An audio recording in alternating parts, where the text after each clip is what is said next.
Hi, everyone, and welcome. My name is Alana Bruton, and I'm the Director of Programs at the Chicago Cultural Alliance. Thank you for joining us for our latest session in Chicago Cultural Alliance's Meeting the Moment. This is a series of free professional development workshops for nonprofits. It is designed to equip cultural and heritage nonprofits with practical tools and strategic insights to navigate today's challenging landscape for arts and community organizations. This series is made possible with support from the MacArthur Foundation and the Chicago Community Trust. And today's session will be recorded and available on the Chicago Cultural Alliance YouTube channel and website. It will also include the slide deck and any resources that are shared today. Today's topic is a good one, an important one, using a simple grant strategy. And we're joined again by our speaker, John Bateman. John Bateman is founder of nonprofit Sanity. He has over 20 years experience working on both sides of the grant making process. So that means working with funders and also working with the arts nonprofits. He has led two other workshops or two other webinars for us that focus on the grant making process, which you can also find on our website. So if you like what you hear and you want to hear more, I encourage you to check it out. We also encourage you to drop your questions in the Q&A feature, and at the end of the presentation, John will be able to go through these questions in the end. Now I will turn things over for John to talk to us more about using a simple grant strategy. Thank you so much. I'm excited to be here today. With this goal, here's what I want all of you to take away from thinking about your grants as a portfolio, building a roster of what you will submit to over the next 12 to 18 months, and how to develop a strategy to actually manage your process, anything from allocating time and resources to the tools that you need to help you. There are 3 sessions to recap that may help lead up to this. By now, I'm assuming that you have looked at your programs, organized them for a strategic grant writing approach, strategies on crafting and using a common narrative, and then budgeting for grants. A big part of your grant strategy should include having an organization budget ready to use. As previously mentioned, these recordings are available on the Meeting the Moment webpage.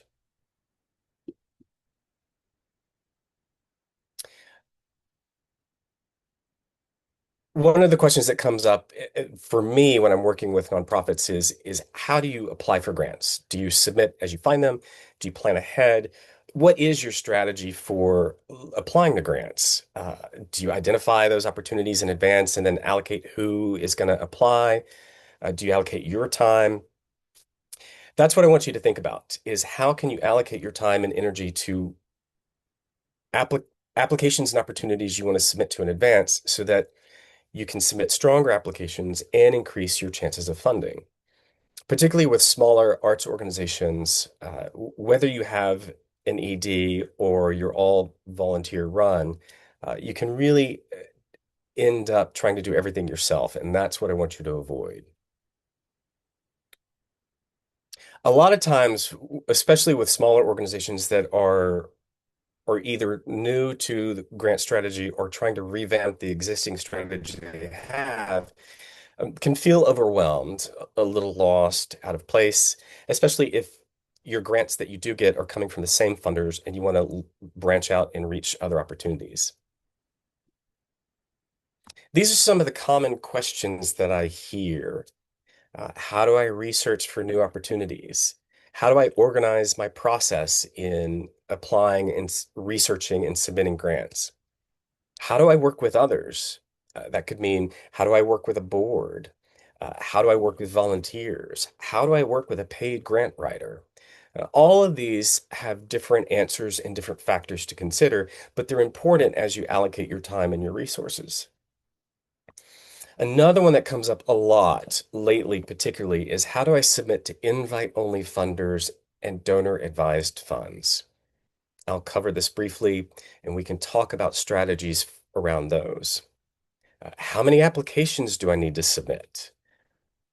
How much money do I ask for? Sometimes these questions sound a little obvious, but they are common questions, whether you're new to this or whether you've been doing this for a while. The first step in coming up with a grant strategy that I use is create your own library. Build a library of what you could call a watch list. This is basically a preliminary list of any funders that may fit your mission. That's going to include past funders, any current funders you have, or future options. As part of this watch list, I also like to keep track of those opportunities that I research and don't qualify for. This helps avoid recreating the wheel. It helps when a board member comes to me and says, "Hey, have you looked at this application that we might meet?" And we can say, "Oh, yes, we have. We didn't qualify last year, but we can look and see if anything's changed." This initial watch list, if you will, this is really who sounds like a fit. This is a preliminary scan based on missions and programs. Flag the ones that you consider you want to take a look at. This is not going to be your final list. This is truly oh, this sounds like a fit. It's sort of a gut feel. Create this list. The next step comes obviously is where do I research? How do I research? There are going to be a lot of free and paid options. So here is a starting list of places to research. This is going to include a mix of both free and paid opportunities. If you are a current CCA member, the MemberWire newsletter will highlight some grant opportunities for you to consider. That is part of your membership. Make sure you keep a tab on those. Look at your locally sponsored arts and cultural events. Who is funding those events? Are you participating in those events or programs? Or are they a colleague of yours or a partner of yours? Look at who is already funding in your area. Sometimes local nonprofit websites, like Three Arts is an example, they'll have a list of grant opportunities. The We're not part of the region, but the Midwest America Arts Alliance will list opportunities. It sometimes will list national opportunities that you might be eligible for. So take a look at those websites. Two that I sometimes use for research, if I get a name or want to look further, is Instrumental and Grant Gopher. Both of those have free and paid options. One thing to keep in mind about the free options is it will require a little bit more digging. With free options, sometimes what I'm looking at is I'll see a funder and I'll look at uh, if there's further description of its programs in these lists, if or these libraries. Usually, if there's a tax return, I will look at the tax return to see who and what they're funding. Um, Candid charity search is really great if you get a funder's name and you want to look up more about that specific funder. They also have paid libraries as well. One I have not used because it's a paid only opportunity is GrantWatch. Um, I have found that most of my grant research, I can find what I need to look for through free options. Typically, it takes a little bit longer. The paid options can shorten some of that time, but it doesn't eliminate your need to do your own due diligence to look at who these funders are and who they're funding.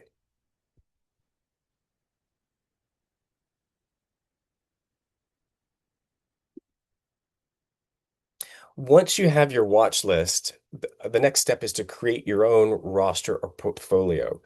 Who do you want to submit to? Identify who you're going to apply to for the next 12 to 18 months. Don't just think about the 4 or 5 months ahead. The reason I suggest at least the next fiscal year, if not a little bit longer, is grant deadlines move, they occur throughout the year. If you're only looking at your precise fiscal year and you do this grant roster once a year, you may miss opportunities that are due the day after your fiscal year ends and you haven't prepared for it. So give yourself some overlap here to look at the next 12 to 18 months. This step is really ideal when you're drafting the org budget in advance. The reason I like doing this as part of org budgeting is I know what the organization needs. I'm looking at who can help fund these programs. We can look at what applications we need to submit to cover everything. We can look at what general operating support grants are out there. We can look at project-specific reports. So that becomes a really ideal time, especially if you're drafting your org budget in the fourth quarter for the upcoming year for your fiscal planning. Here's how I like to organize this list. I break it into three categories: the must apply, the should apply, and the long shots, the ones I'd really love to get. Uh, for the must apply, in that group, I include all current funders. Whoever is funding me now, I want to submit to them again unless I'm disqualified.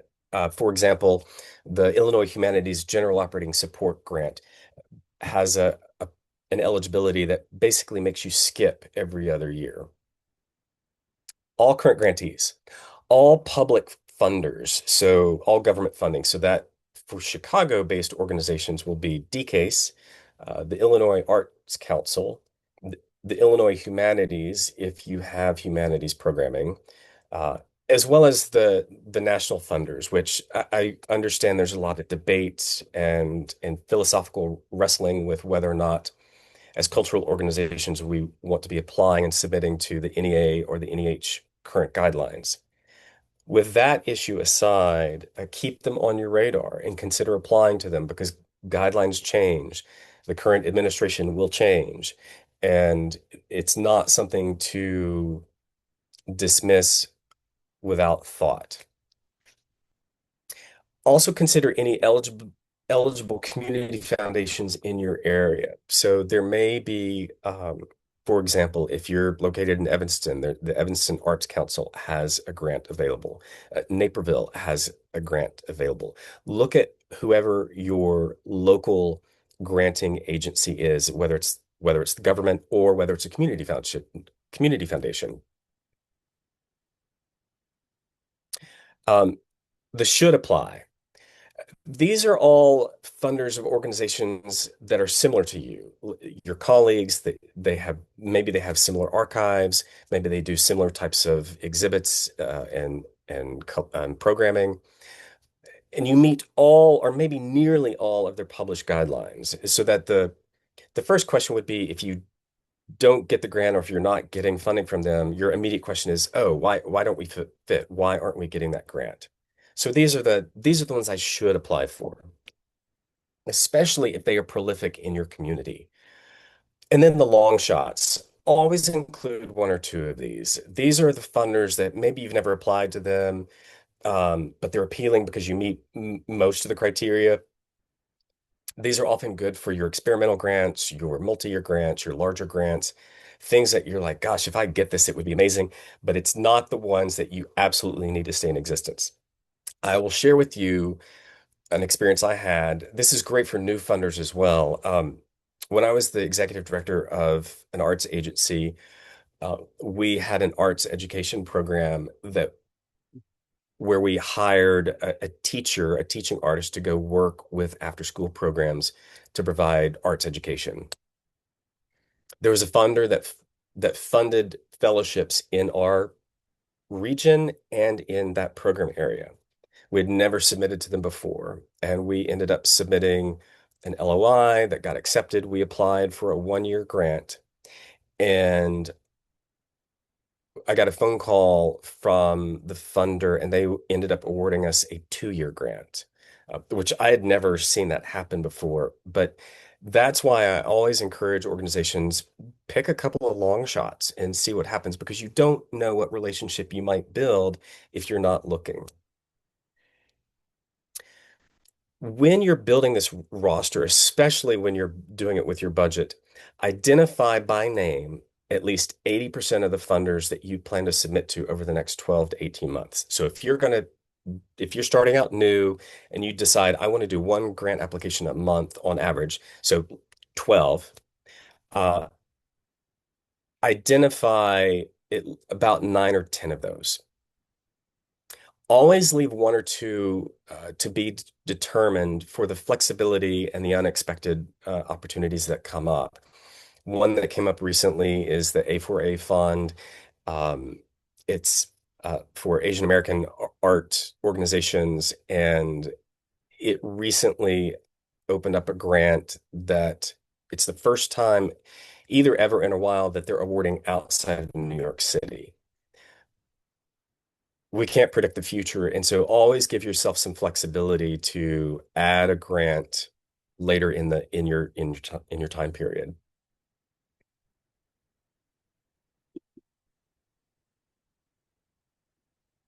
Think about with the long shots, what new relationship would you love to build? Is there a funder that engages in trust-based philanthropy? Are there funders that want to build relationships with you and your board? Some of those are absolutely wonderful relationships to have because you can bounce ideas off of them. As I mentioned before, the funder that we landed that gave us a 2-year grant, we were building this, we were turning our teaching artist into a fellowship position, and we were able to bounce some ideas off of them after we got the grant. We were looking for an agreement to have the fellow sign. And those relationships can be really useful. And so don't forget about when you're looking at some of these, it's like, who would really help us besides just giving us a check? So I want to talk a little bit about invite-only funders and donor-advised funds.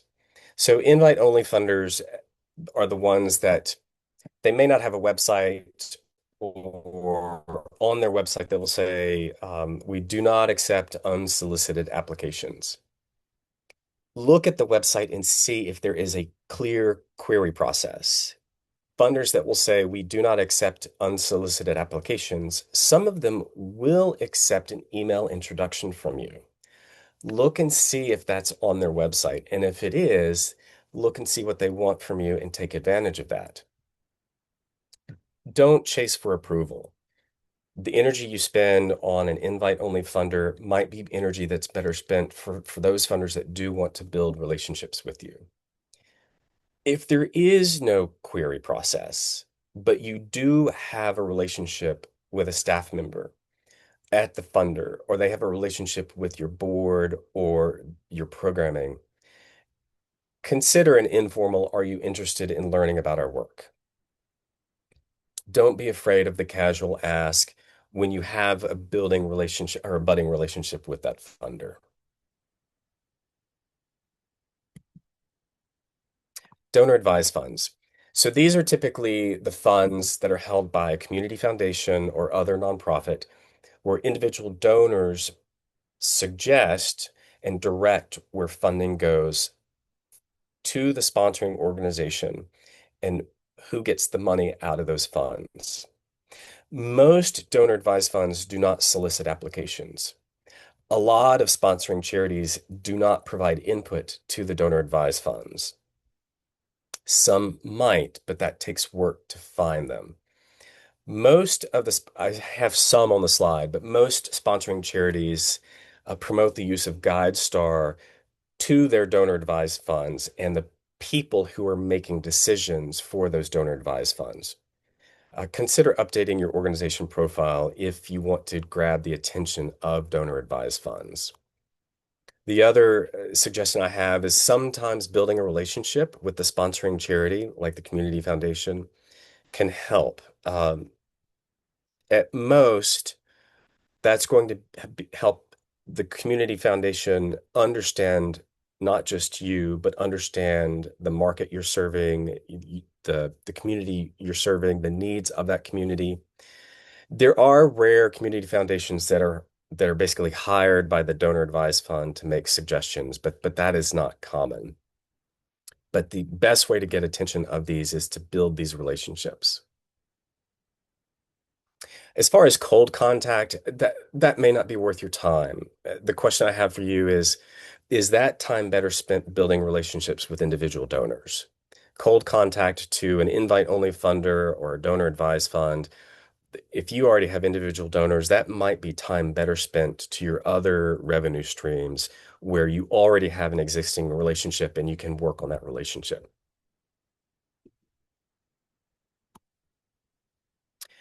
I see this question come up. How many applications should I submit?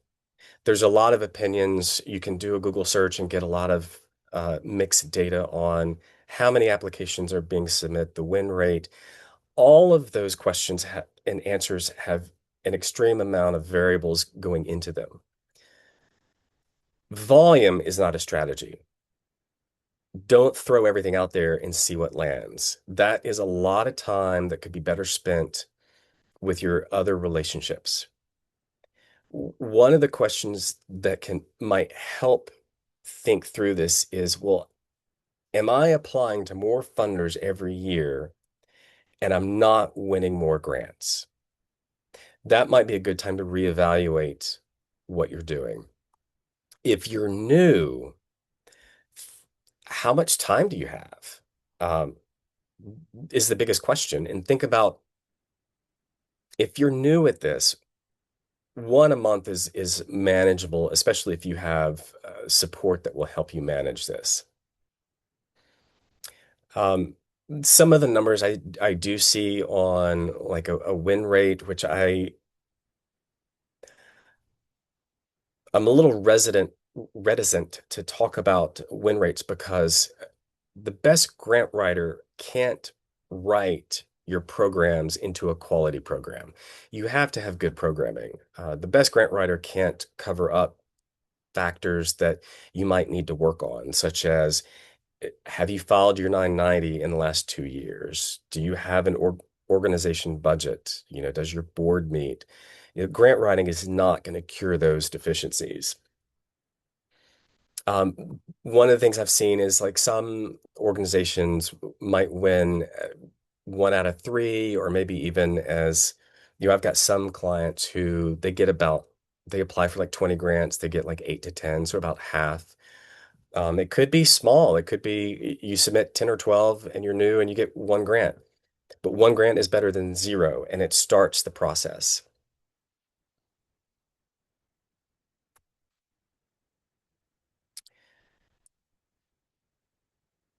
Never create a program to chase a grant. I've seen this happen a couple of times, and the risk is that it looks like you don't have a strategy for your programs. If you're creating programs to chase grants and it's not a program that you're already doing, or it's not refining what you're already doing, funders will eventually pick up on it. And chasing money reflects a lack of a strategic plan around the programming you're doing. If you see a grant opportunity and some adjustments to what you're doing may fit it, that requires a conversation with your board or with your program officers and be strategic about making those changes. Because if you don't get the grant, you don't want to have all these changes that are up in the air that then fall through. So when you're thinking about how many applications you should submit, really think about your time and energy, whether it's you individually, your board, your staff, collectively, your organization. How much time and how much energy do you have? Make sure that you save time for relationship building, whether that's with funders, especially for donors and sponsorships. Don't let your grant writing and your grant applications replace all of your relationship building. It's critically important to keep that open, to keep your revenue diverse. If you have repeat submissions that are not going anywhere, I have a general rule of thumb. Make a funder say no to me 3 times before I drop them. After the third time, take a break, reevaluate, um, ask for feedback. I do find with feedback, usually it reveals more about the funder and their process, but once in a while, I will get something that is useful, that is actually useful for the organization to consider whether it's highlighting something different in the application or elevating a part of the program that wasn't getting elevated. But it can be helpful. Think about this. If you drop an application that has not been successful for 3 years and you've been spending, let's say, 8 hours on that application, where else can you spend that 8 hours on an individual or a sponsor who is already giving you money? Can they increase their donation? How much money do I seek? Be sure to review the meeting the moment budgeting and finance sessions on financial planning and cash flows and budgeting. As a grant writer and as someone who's run programs, the first question is, what do you need? My costs in running a program might exceed what most funders will allow, but I'm going to ask for all costs that are allowed. And just keep in mind, for example, if you are running an exhibition or a collection and you have an open house and you want to provide snacks, wine, cheese, water for the public when they're there, that's an expense you have, but most funders won't cover it. So start with, well, what do I need? What is this going to cost me? And then start looking at what different funders will and will not cover and ask for every cost that is allowed by the guidelines. If you're forecasting future expenses, if you're starting this and you're writing grants for a program that is, or an event that is 8 months out, don't be afraid to consider a small margin for increased costs. I have a client that struggles with the cost of budgeting for airline tickets for artists and performers that it brings to Chicago. Airline tickets vary wildly, especially if you're bringing someone from far away, and so round up within reason to anticipate the cost of that flight. You may have to describe why it's lower, but it's better to ask for enough to cover the cost of a flight if it suddenly jumps to $700 for a domestic ticket.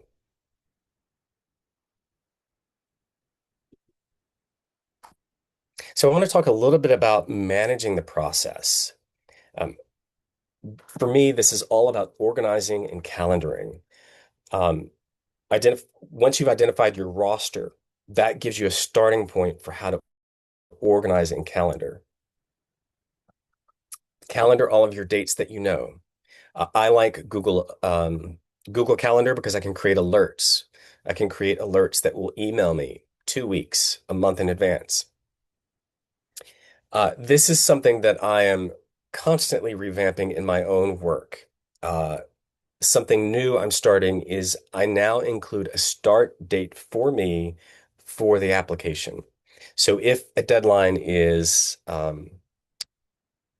July 21st, the NEA for part two, I might create a start date of July 1st. The application might not be open, but if I have my start date, I can start accumulating any documents that I need or that I know I need and anticipate my time.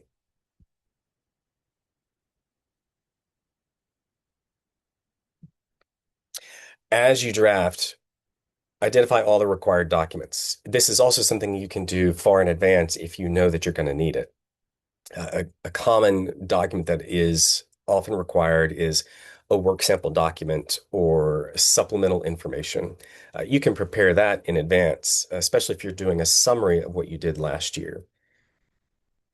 But identify these documents as you draft or before you draft. Don't wait till the draft is finished and then suddenly realize, oh, I need a support letter and I forgot to get that. Polish your narrative, polish the common narrative that you're going to use to adapt. Do that early if you can. Ideally, when you're drafting your budget, polish your common narrative at least once a year. Schedule time to update and check all of your annual registrations and filings. Don't let these sneak up on you. So it's not just the 990 and your your state registration, your federal tax return, but it's your SAM.gov, your grants.gov accounts if you're applying for a federal grant, and it's your GATA Illinois profile if you're applying for state funding.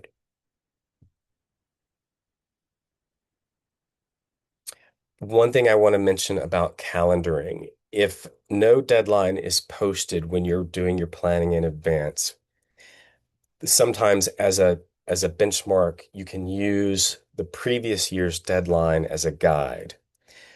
Be cautious about that though, because two examples this year where the deadline was weeks different from before includes DCASE and Illinois Humanities. So just because a funder had a deadline of, let's say, March 31st last year, it might not be the same. Another one I think was Vilcek, which funds arts and culture, especially contributions from immigrant communities.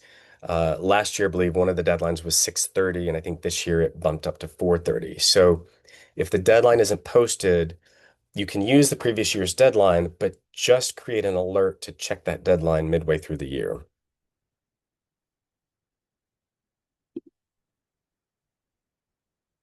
Tools. So find what works for you. When I was so the two tools I like to use are G Suite. So Google Docs, Google Drive, Google Sheets, Google Calendar. I currently use Airtable. Airtable, I'm contemplating changing that, but it's Airtable is a fancy version of Google Sheets essentially. It can also do a lot of highly technical things, not appropriate for this webinar, but keep in mind that it is a tool that does work. Uh, what I particularly love about Google Drive and Google Docs is that it eliminates the need to email applications back and forth to board members, to volunteers, to a grant writer. I can work with someone live in a document. We both can write and see the changes immediately in that draft document. So that's what I really love about using Google Docs and Google Drive. One thing to keep in mind about Google Sheets, this is something I learned about a year ago. If a funder gives you a template for a budget, you have to use that template. Let me rephrase that. If they give you a required template, you have to use that template. Some funders will give you draft templates. If you have a template that you're supposed to use and it's in Excel, if it is a complicated template, when if you try to upload it to Google Sheets or Numbers, it will pre-populate with a lot of garbled data. This is a known issue. I don't know that anyone has found a fix around it. So keep in mind that if you were using a required template by a funder, you may need to use the same program to finish that template and provide it back to them. Time and labor. So how much time do you have? And when I ask this, I'm not just asking you as ED or you as the single person on staff. Are you using a board? Are you using volunteers? Are you using paid grant writers? A note on volunteers. I typically did not like to use volunteers for the core reason that they're not legally bound to the organization. If something happens to my volunteer and they don't finish the draft application or they don't submit it, there's no legal requirement or obligation that they have to the organization. What I like about board members is they are legally bound to the nonprofit. So if a board member is tasked with submitting an application or keeping your registrations active and they don't follow through, they're legally responsible under state law. It's also a nice way to engage a board, to have a board member as a second reader. I really do value second readers, so it's never just the one person, whether that's the grant writer, the volunteer, the staff member, the ED, always have a second reader. Take a look at it. Have I left something out? Is something missing? With board members, what I find really useful is particularly sharing like the State Arts Commission grant application, sharing to the entire board so they can see we're submitting this document that is worth $20,000. What I like about that is not only does it help you manage your board so they understand, oh, this is the language, this is the story that we're sharing with other people. It also helps them understand if you don't get that, if you, the organization, do not get that grant, that's going to put pressure on other fundraising activities. It helps a board member have full context for the significance of the grant writing. I really love using a board member as a second reader. And usually with the NEA and the State Arts Commission, I love it when organizations share that application with the entire board. Those are the applications that usually also provide sort of a good self-reflective analysis of your organization for the whole year, even if it is a project grant like the NEA. Think about investing in quality work where you need it the most. If you have a limited budget, you want to hire a grant writer, and you really need help with 3 applications, consider that approach. Working with a grant writer, have your key documents ready. So every grant writer is different. Here's what I now require from organizations that want me to help them write a grant. I want a copy of your current organization budget and your previous year's budget. Uh, I want a written agreement so we can outline exactly what I'm doing, which ones I'm submitting. Be current on your 990 filings, or at least actively seeking to bring those current. I also like to see responsiveness because if I am waiting on information as a grant writer from you or from one of your board members, I need to get that information in order to submit it. So I like to see some level of responsiveness, particularly from more than one person at an organization. It's also helpful too if you are writing 8 of your applications and a grant writer is writing 3 of those to keep the grant writer in the loop on the other funding so that you're seeking so the grant writer can have a picture of the forest and the whole organization's approach.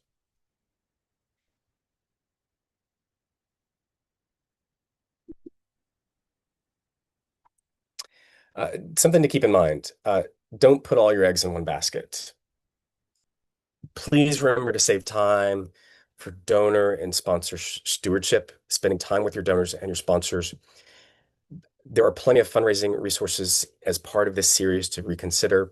The best one that I love remembering is that it's easier to keep an existing donor than to get a new one.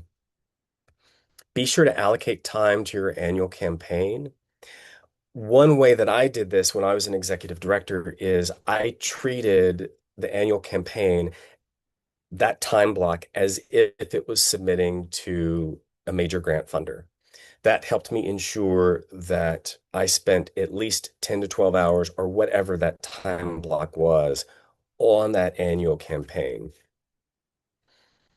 To help give you a picture of what I managed as an executive director, we had a budget, and our annual budget fluctuated from our annual cash budget, not including in-kind support, ranged from about 150,000 to about 190,000. Grants were roughly half of our budget. We did have an annual campaign with recurring donors. We had very little earned revenue, so we did not teach classes that charged a fee. We didn't have a store, so we didn't have anything to sell. We didn't have an endowment, but we did have interest savings that came from CDs. And we didn't use that on a regular basis. That just capitalized onto the CDs. But it was the interest we got from that was the equivalent of a small grant.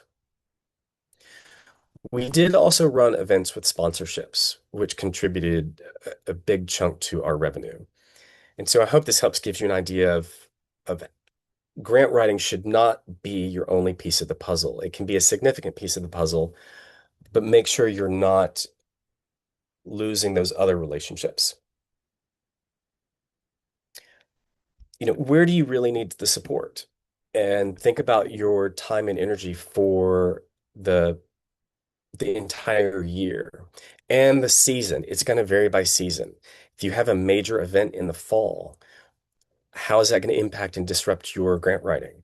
Do you need to move when you apply to the NEA, for example, from July back to February? If you have multiple applications due in March, Can you avoid planning around in March so you can spend time on your grant applications?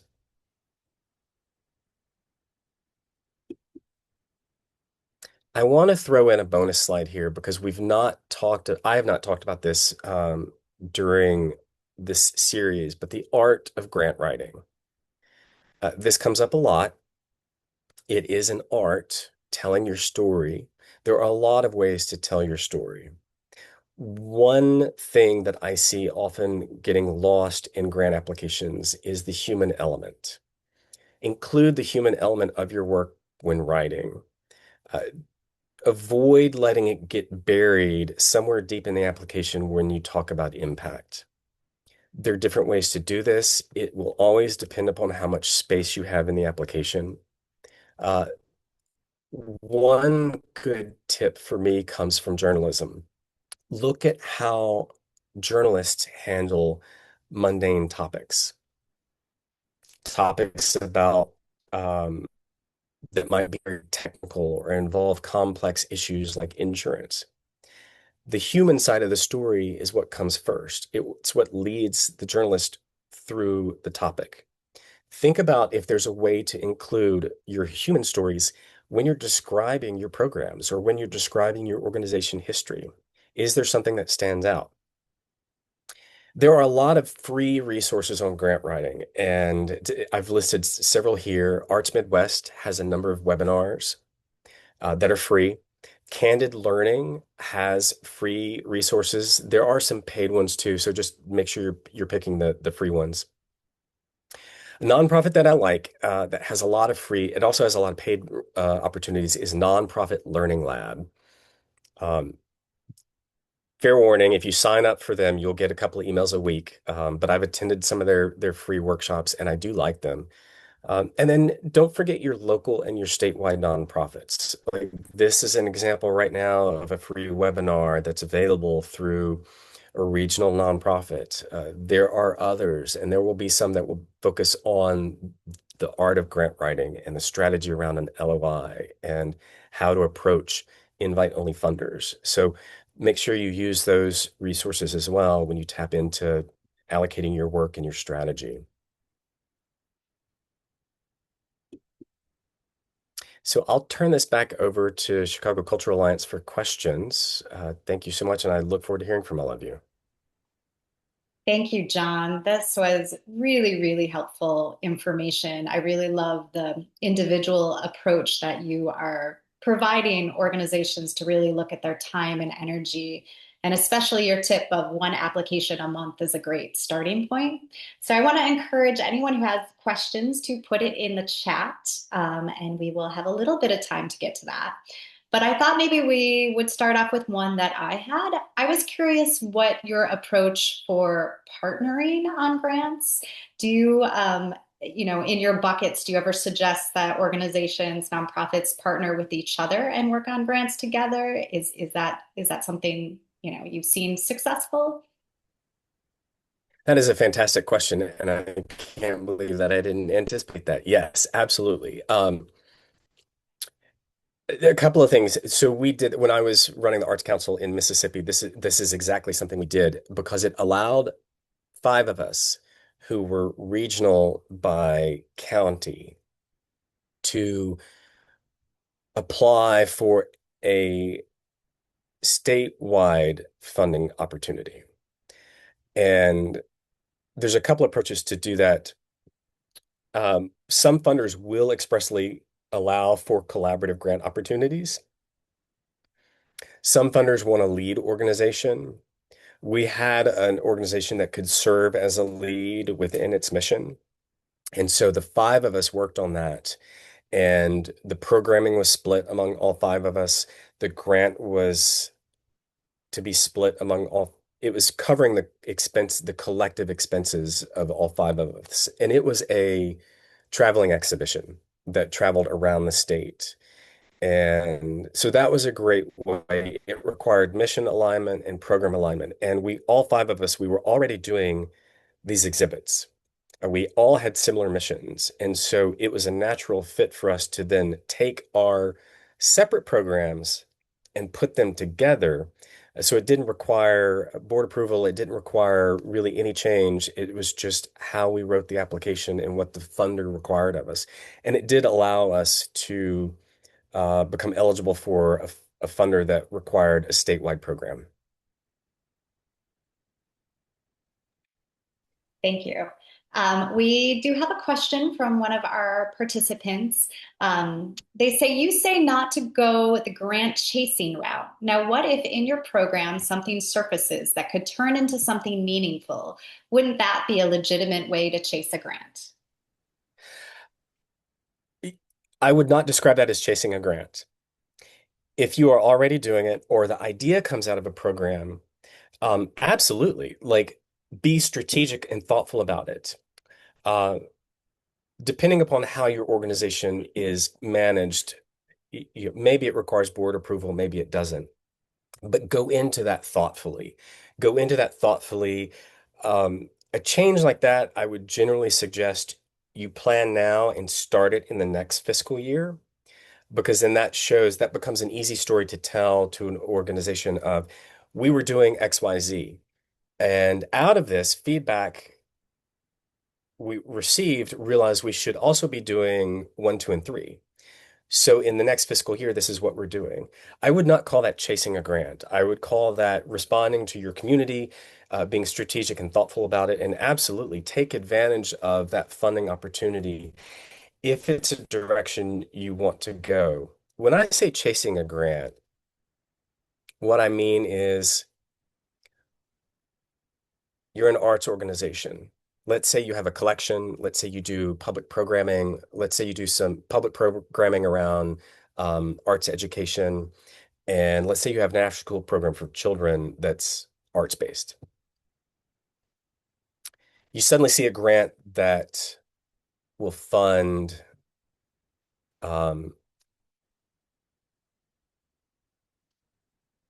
a mathematics program, after school tutoring for mathematics. Well, you have an after school program, but it's not math based, it's arts based.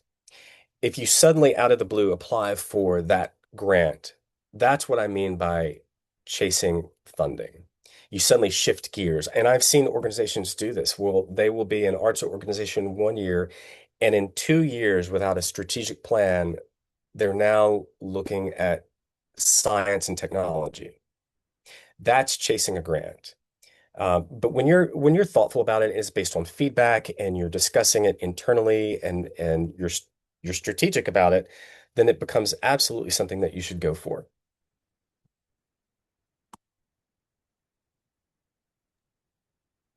Thank you, John. That's super helpful information.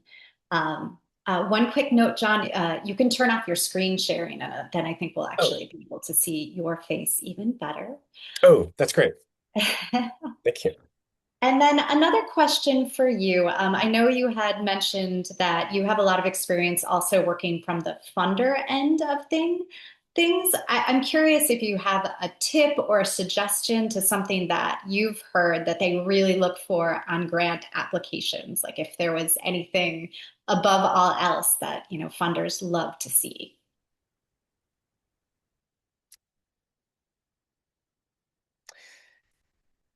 This comes up all the time. And that is a question that I would direct to a funder, especially if they have a webinar. Um, if you've seen one funder, you've seen one funder. I can share with you that from the funders that I've worked with and seen is, what is your impact and how are you sustaining your work? That sustaining your work could mean, do you have strong operations and governance? Do you have a diverse revenue? It can mean a lot of different things based on what the funder wants to see, but it's, what's your compelling story? Do you have an impact? What is the human impact? Are you sustaining it? How are you sustaining it? Um, One thing that I did encounter that was odd, and I don't know how widespread this is, but working with a funder where every once in a while we'd get a phone call, and whoever was calling us um, would just start running through all of our programs and asking us if they fit those programs. And what it told me is this person calling had not even really read the website or looked at any information. So one thing I would do is when you apply or call, like do a little digging. If you have a colleague that's getting a grant from a funder that you want to apply to, call up your colleague and say, "Hey, what is it like? What do they really want?" Because sometimes the feedback you get from a person is going to be different from what you might see on the website. I Yeah. hope that's enough of an answer and helpful. It's something I'm constantly learning as well myself. No, I love that. And I love the prompting of like that authenticity and even that dialogue with the funder to be empowered to ask. So I think we have time for one last question, unless another one sneaks in real fast. But we've seen so much change in federal grants under the current administration. What would you say to arts organizations that have the limited time and resources? Should we spend time writing grants to federal agencies that may not end up being continued? What is your suggestions there? So I have one organization that has decided not to apply to the NEA because of this. I have two organizations that are like, you know what? The NEAs, we don't think it's going to go away. Let's apply.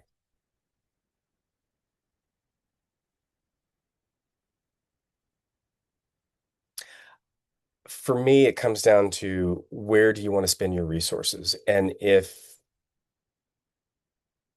you think about how much time you have spent on, for example, let's use the NEA, but the NEA is also I'm including that in this. Think about how much time you spent on that federal application. Is there a funder that you haven't received money from that fits your mission, fits your programming? Try a new funder. You know, if you're doubtful about the NEA, and if also too, if you are reluctant to um, agree philosophically to what they might require for you, use that opportunity to try another funder. You only know if you give it a shot. And so I have organizations that are wrestling with this, and it really does come down to what's my time and energy, and it's a gamble either way to submit or not. And I've got one who's not going to do it, and two that are. Thank you, John. Again, so much helpful information over this webinar, and so much of it is a personal approach in different organizations. So I do also want to take a few minutes to do some survey questions. We have 6 quick survey questions for you to answer. This feedback is incredibly valuable to us to build this program, to learn about what resonated for you, and we want to learn what other topics are of interest. So we are just going to take a few last minutes to go through some of these survey questions. All right. First one, how relevant was this session to your role or work?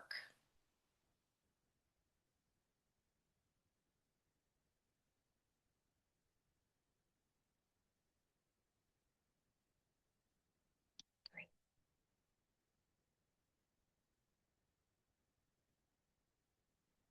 Second question, overall, how would you rate the session?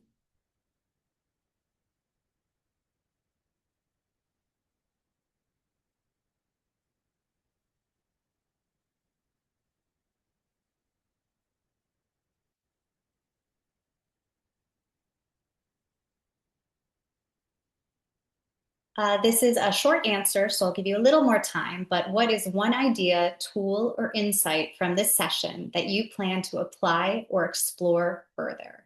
So take a few minutes to write out some suggestions.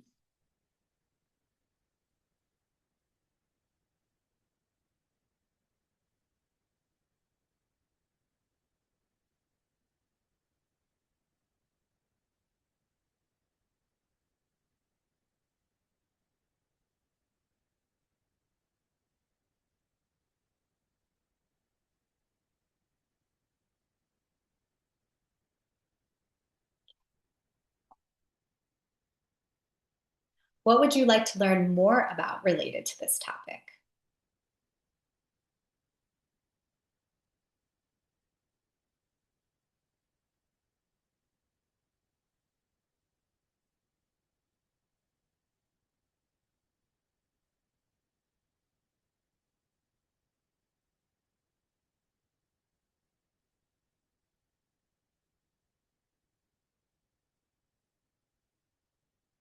After this session, how confident do you feel about applying what you learned?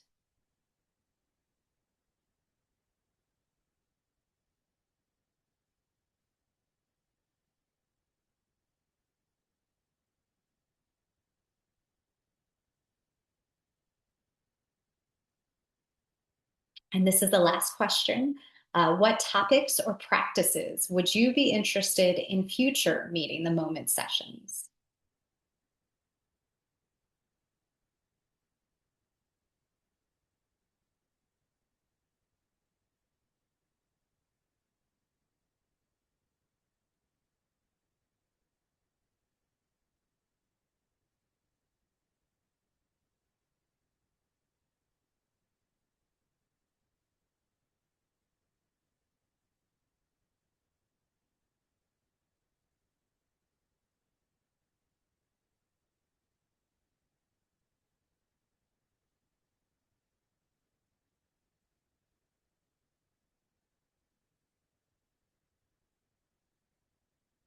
Okay.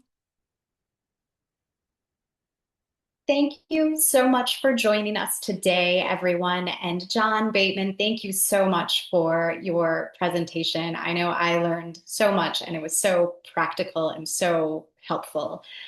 You can find today's session on the CCA website and YouTube. Make sure to subscribe to the YouTube channel and you'll be alerted to future Meeting the Moment recordings.